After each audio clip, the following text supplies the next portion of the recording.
I have a confession. Oh my God, tell me everything.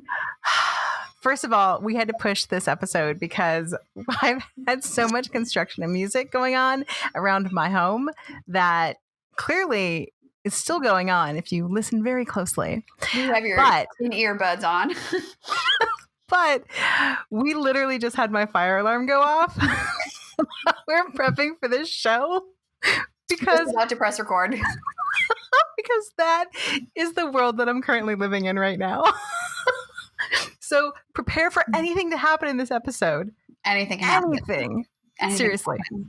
Anything. Isn't it is that cancer season energy or something? I don't know. It's something. I mean, it has been wild lately. It's been a week. Yeah, it's definitely been a week. A month, I feel like. It's been a month. I'm going to say it probably has been a month. And my period is super late.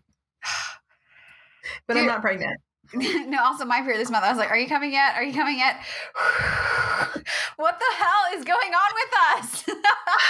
I don't know. If you're out there and you feel us, please just drop us a line. Let us know that we're not alone. Because it's been crazy. It's been crazy. Too much.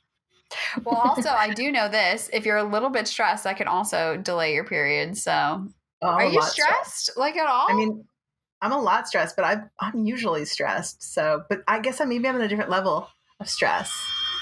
So who knows? Maybe. As you just in the background. All the drilling is best.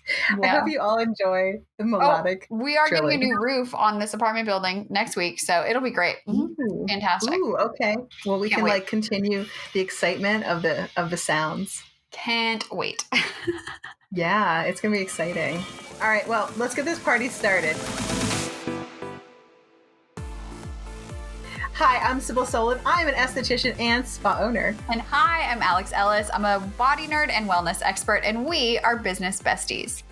And bosses. Running your own business, it's hard. But we're terrible employees, and so we're figuring it out. I've already figured it out, but we promise you everything we know about what it takes to make six figures and beyond. Be brutally honest about what works and what totally sucks. I'll be honest. A bunch of it totally sucks, like this drilling. But let's get started. Welcome back to Skinfessional. On today's show, we are talking about what it's like to hire and work with other people. Oh my God. And the three most important questions you need to ask before hiring anyone. So let's talk about hiring people, like the person drilling in your house, but also like what's in the vibe. Let's do a vibe check. Like why hiring? Why right now? What's going on for you? Okay. So there's a couple things. One, it's probably always been hard to hire people, but right now it's specifically hard to hire people because one, people are just getting money left and right from everywhere. You're getting the unemployment, you're getting the PPP, you're getting money from stimulus. And then you're being told you don't need to work because you know what? You should be paying a real wage, which ain't the wage that probably we can afford as small businesses. Yeah, this is all true. Very true. Yeah. Yeah, so hard to hire people. It's hard to hire people. But also as someone who had money come in, I turned around and used that money to hire people so I could do other things. Yes.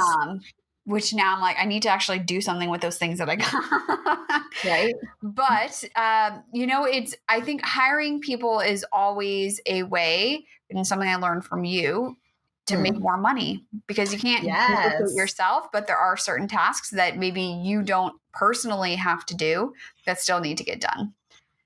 And, one of the other reasons that you really want to hire people is because it helps you level up your business quicker. Anybody who talks about how they went from zero to millions of dollars, the first thing they talk about is they're like, hey, how I kind of leveled up my business is I hired people and it allowed me to push stuff aside so I could really focus on the things that I needed to do because there were the things I did better.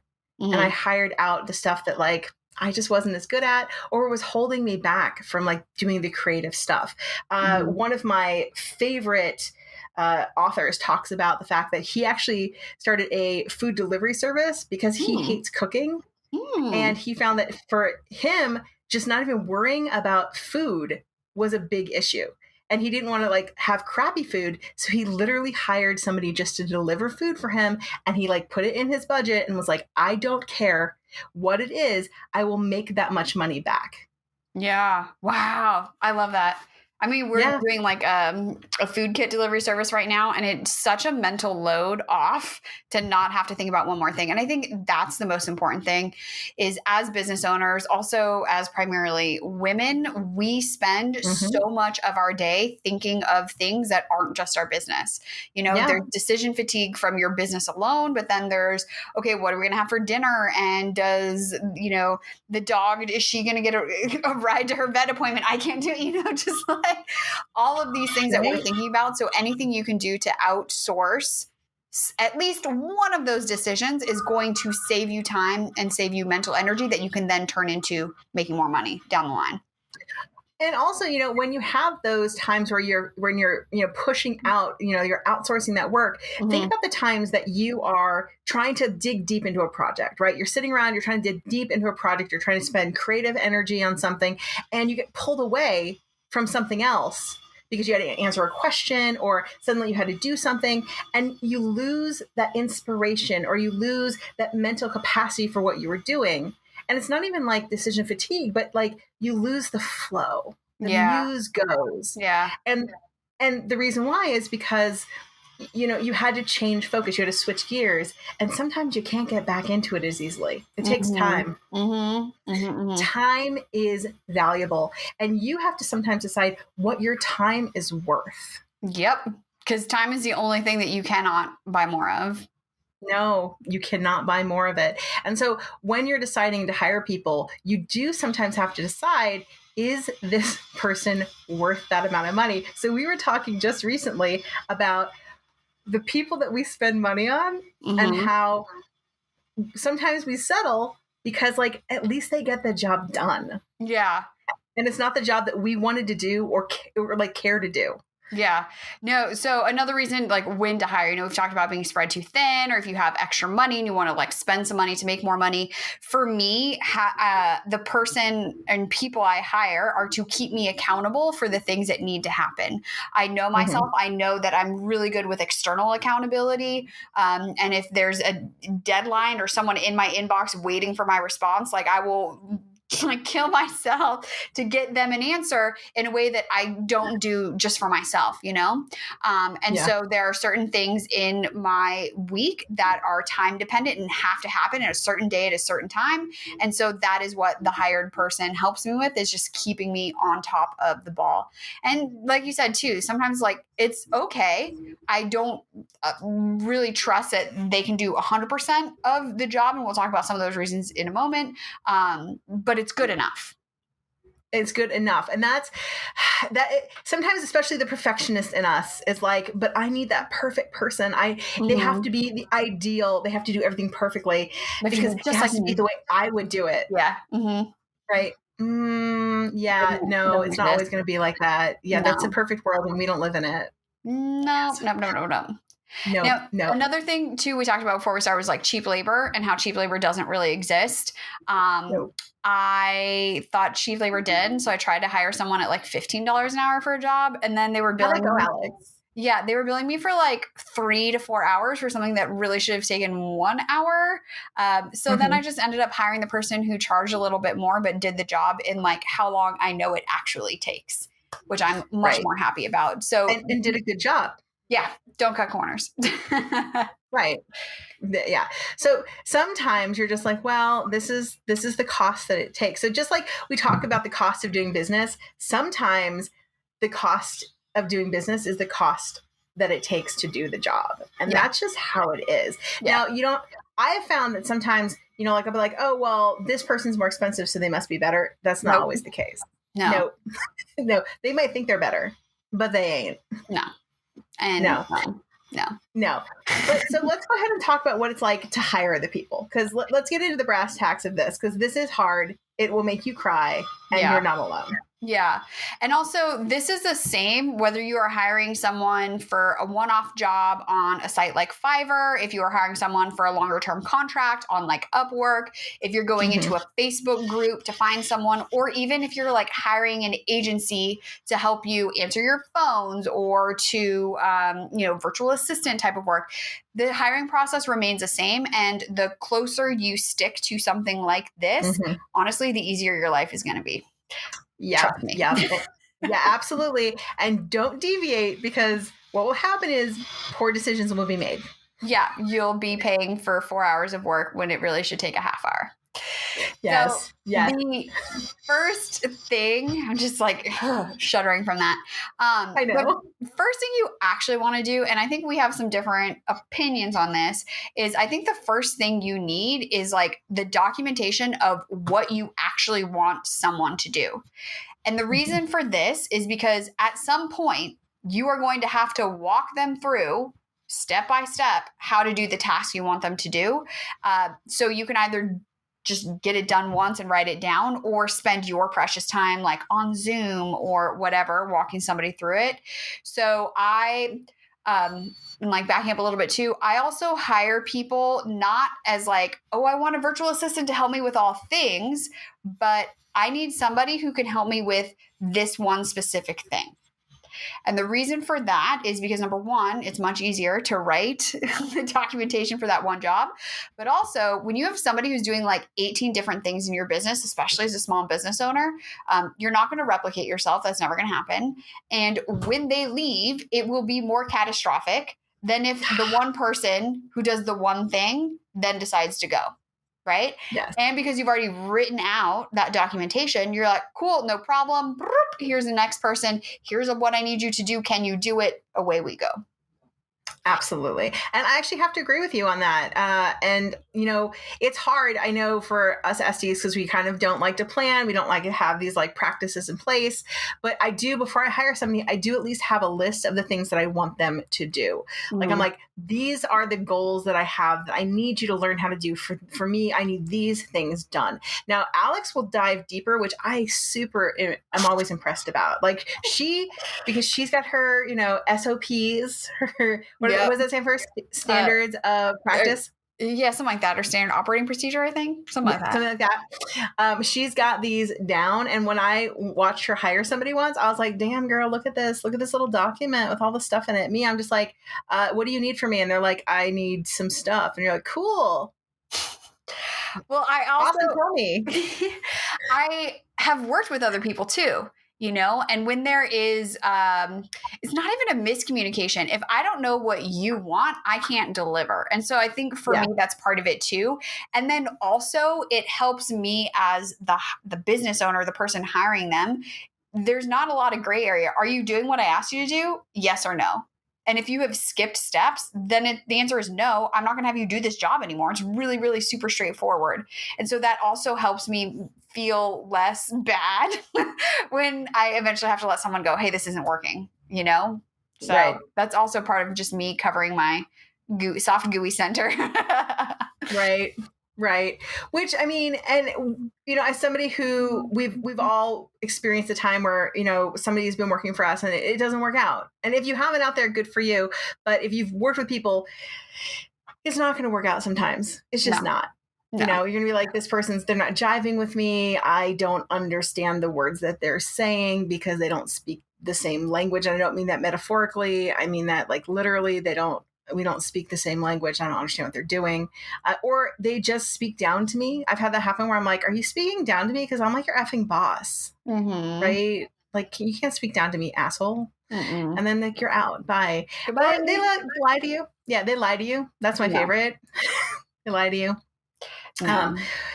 Or they just can't get the job done. I worked with somebody once who she literally was, she clearly over promised when she couldn't deliver. And when I would come by and be like, hey, so you said these were your deadlines and this is what you're going to get done. And she's like, yeah, I just, it's just taking me longer than I expected. And I'm like, oh, okay, so when do you think you're going to have it done? And she's like, I'm not sure. I'm like, that's not an acceptable answer. No. I'm not sure. It's never an answer. Jesus. One great piece of advice I have received over the years is to hire slow and fire fast. And Yes. I also have like dragged out letting somebody go because I'm like, oh, well, maybe it's just me. I don't know. And then I ended up having to go back and redo like a month of work because yeah, they weren't doing it. So I think it's also really important to trust yourself as a business owner. And when you have a feeling like if there are red flags going up, respect the red flag and like have that uncomfortable conversation or just let the person go sooner rather than later because it's only going to bite you in the ass. It's true. I will say though that sometimes working with somebody, so for me, there's a couple things that I appreciate above all things. So somebody who has like a good communicator, I will do almost anything to continue to keep on a good communicator. Yes. Because communication is like the hardest thing. Yes. So even if they kind of suck at their job, if they're willing to communicate and they continue to improve, I will work with them. Yeah. Because they're showing initiative to try, and they're talking to me about what their problems are or that they're working on stuff. Yeah. And so for me, that's a big one. 2, if somebody is, really honest about like what the problems that they're having with their workload. And so that once again, that's communication, but really honest about their workload and where their problem spots kind of are. I appreciate that. And sometimes I'll still want to letting them go because I'm like, well, clearly you're incompetent and can't do this job. This is not for you. But a lot of times it's just a matter of like, well, maybe I can foist you off to another something that's you're better for. Maybe I hired you for the wrong thing. Because you're still a potentially good employee. Mm-hmm. Yeah. I actually got a really good assistant that way once. Oh. Right. She became a really good assistant. And I was really sorry when she left. She was terrible at what I originally hired her for. But as an assistant, she was incredible. That's funny. Well, okay. So let's also talk to you about that actual hiring process, right? So what do you do? So like I said, I think the one really important piece that a lot of people skip over, myself included, is to not actually have the documentation of what you want them to do and like the links, like do that heavy lifting up front. It's going to help you formulate who you want to hire and what you want to hire them for. Can you give an example of like, so a very small example so people really understand, like when you're saying what you want them to do, let's be real, like strict about this. Literally bullet points. So I have someone right now who helps me with a weekly newsletter. So I say, you're going to go into ActiveCampaign, you're going to duplicate the latest thing. Here's the naming structure. Here's where you're going to get the information. Here's every like section within the newsletter and like how that works. Then I want you to send me a copy of it and await my approval. And then you're going to schedule it out for this day at this time and let me know once that's done. So it's there you go, guys. So do you see how specific it is? Because I know that a lot of people listening would be like, so I just have to say, I want you to do a newsletter. No. Right? Yeah. It's so specific. It is like you're talking to a small child who needs to be told absolutely every detail of what is being done because they don't read minds. They have to be told every single thing and given all the links and everything that has to be done. Yeah. And you're going to have to do it at some point anyway. So if you're already like, I'm going to be hiring somebody, that's something that's really great to have. The other thing is in the job description, right? So you have this SOP, right? Your job description might be a paragraph that kind of summarizes like the gist of what that SOP says. And in this job description, it's because wherever you post this, you're going to get a number of applicants. This always happens. And you get the people who are like actually going to be great and you should hire. And then you also get the people who are like, here's my resume. And then here's my resume, right? And they just like share their resume freely to like everybody on the internet. So that first kind of like hoop to have them jump through in that job description, ask them some questions. And I know you have 3 really good questions that we should be asking within that description. Yeah. So the questions that you should really be asking are give them something very specific that you want them to tell you. So, and you want to know kind of about themselves so that you can find out if they're into what you do. So if like you are into skincare, you don't care if they, love, rock climbing. It's nice if they care about something that you care about. So you want them to answer a question about, what was their, what's a favorite thing about skincare that they like? and Alex, what would you ask in this instance? It was a good question. Cause like, I mean, I think it's helpful. Maybe it'd be like, what's your favorite way to move? Or like, what do you like to do on the weekends or something like that? And just to see what comes through for that. Absolutely. Absolutely. So something that's like relevant to you. I mean, you could ask like, what's your favorite book, but it's still not going to really give you that they love, what you're doing. Then you do want to ask them something that's more like about themselves. And so it's something like, what was the last TikTok that you watched that you thought was funny? Or, what's your favorite social media? Just to like something that shows that they're into like something that you're into. Cause like most of us need them to do social media or something. You want them to, you to know that they're like, have like on the pulse. If they're like, I'm not about social media. You're like, you're not for me. Right. I literally need you to do Instagram stuff. You're not for me. Mm-hmm. Right. So you have somebody who's doing your newsletter, Alex. Something that might be relevant is, do you have like, do you take like copywriting or, what's a favorite thing that's in your newsletters when you read them or something like that. Or even for me, because like personality is so important, I might ask like, what's the last interesting thing you learned or something, which also gives you insight on like what kind of stuff they're into as well. Always a good question, which we learned last episode. What was the last thing you learned? I mean, that's literally my favorite question. Every interview is always going to include that. What's the last thing you learned? And then the final one is you want to actually just put something in there, and it doesn't really matter as much, but just something random that they're just going to answer this question. So something you're just going to put in there and that they're also going to like give you. So for me, I always like to say things like, show me your favorite TikTok or show me an Instagram or something like that. So I kind of get two birds with one stone, but it can just be like, give me a picture of your dog. It's something that they show that they're giving you something so that they're detail oriented. They know how to upload or download, know how to do an attachment, whatever you need to do, have them do that thing. Yeah. Or even, the last part of it is reply back to this with purple potato in the subject line. And, like, which seems crazy and like weird. And you're like, how is this even relevant? But that first kind of cut through of, getting rid of people who are submitting is, did they even follow my directions? Because we as small business owners, we're not going to hire a ton. I've maybe hired like 4 to 5 people in like the 10 years of business. So it's not something I do all the time. And a resume doesn't say shit about the person who's coming through. So we've asked them questions about their personality. We've given them something to do. We've asked them about something fun, something like personality based, right?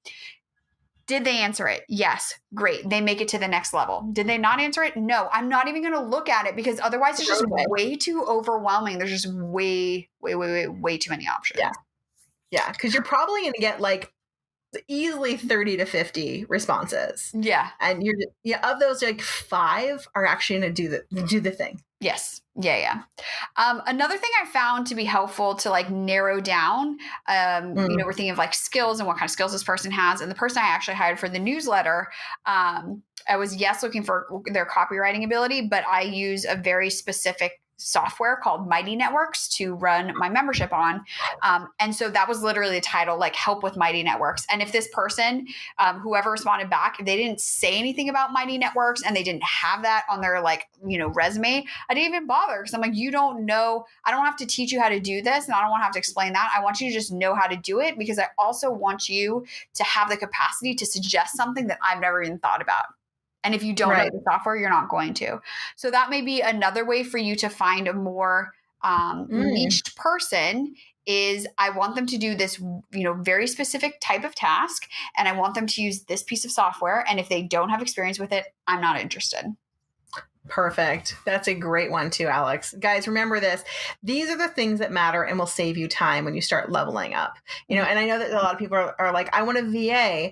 But a lot of times you want a very specific VA. You want something very specific. So, like Alex is like, I have a VA. I'm like, well, maybe you have a VA who's actually a, assistant who does this one task. And that one task, she might not ever do, your video editing. Mm-hmm. She might just stick to this one task. Mm-hmm. This idea that we have this nebulous VA who's magical and does everything. probably doesn't exist. No, because that's you. You are the business owner. And I mean, I say this because I've freaking been there. I tried to hire someone who was like a jack of all trades, and they were not. They're not me. You're never going to hire someone who's you. As my boyfriend once said, Swiss Army knives, they're good at all the things, and they do nothing well. So. Yeah. It's so true. So this is what, when you hire somebody to do all of the things, they probably don't do everything well. And you got to find people who are specific to the tasks. Yeah. And it's, redundancy isn't the word, but again, when I had that one person who did all the things and then they left because I fired them, then all of that stuff was back on my plate. And that's when I was like, you know what? Instead of one person who does everything, I would rather have 5 people, and it's like less work for each of those people. But now each of those individuals is not as critical to everything moving forward. You know what I mean? Yeah. And so if someone leaves or somebody drops a ball or they're gone for 2 weeks, I'm only picking up the slack of a little bit. I'm not picking up a ton. And that has just made it so much easier. And it's way easier to find someone who's like really good at like newsletters or filing papers, or for me, podcast editing, and then a video editor than someone who can do all of those things. Yeah, absolutely true. Absolutely true. All right. Well, hopefully this has really helped. I know for me that hiring people is still very dramatic and hard. So if you're like sitting around being like, oh my God, it's easy. It doesn't matter. In real life, I have a bunch of people who, like, I have a dude do my towel right now, and it took me 2 days to find him. He seems to be doing a good job. Let's all pray. He seems very nice, but it's hard to hire anybody right now, and let alone for like our own businesses where it seems to really, really matter to our hearts. Yeah. No. And also I would say get out there and just do it. I love using Upwork because it feels very impersonal when I fire people because I just click a button. I'm like, this isn't working out. Thanks. Bye. End contract. So if you want to get your feet wet and you don't want to get emotionally involved, highly recommend. Yeah. Alex seems to care about people. I have no problems just being like, it's not working out. Yeah. Bye. Yeah. Bye. Well, you know what I also like about Upwork is the social proof, and reviews and stuff. I trust. It's true. That is nice. I trust the random strangers on the internet because I don't trust myself. I mean, let's be honest here. Random strangers on the internet never lie. Never do they ever. We have an entire episode about Yelp, so enjoy that one. About random strangers on the internet not lying. Yeah. But let us know, have you used these tips? Do you have your own tips for hiring people that are just like everyone needs to know? Send us those. The show is on Instagram. We're at Skinfessional. You can find Sybil at Skin Fitness Expert. Yes. And you can find me at Mala for Mala. Or you can call the Skinfessional box and leave us a love note. What's that number? Yes, you can. Oh my God, the phone number is 818-473-5277. We made it through this episode, guys. I can't believe it. It's not even that loud right this second. Seriously, everybody left like 5 minutes ago. We did it. We did it. Woo! All right, until next week. Keep your secrets to yourself. Unless you're telling us. Okay, all right. Bye.